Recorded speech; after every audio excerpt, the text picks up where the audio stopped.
تیار ہے وہ دل دے کہ تیرے عشق کا گھر ہو، دائمی رحمت کی تیری اس پہ نظر ہو، دل دے کہ تیرے عشق میں یہ حال ہو اس کا محشر کا اگر شور ہو۔ کیوں بھائی، اس سے بڑا شور تو نہیں ہو سکتا بھائی، محشر کے شور سے بڑا کوئی پسینے میں یہاں ہے، کوئی یہاں ہے، کوئی یہاں ہے، سوال دے اس پر ہوگا، ہر ایک پریشانی میں مبتلا ہوگا۔ اس سے بڑا حال اور اس سے بڑی مصیبت دنیا میں کوئی آ سکتی ہے؟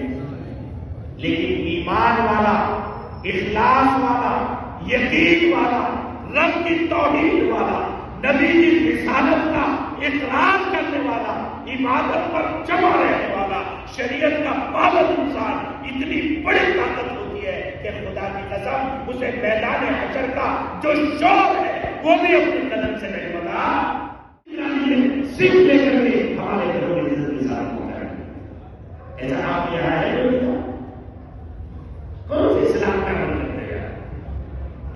اور جب اس نبی سے پوچھا گیا کہ یہ کام، یہ تین باتیں جو کامیابی کی ہیں، 100% تجارت، 100% تعلیم اور آپس میں محبت و اتحاد، یہ کہاں سے سیکھا؟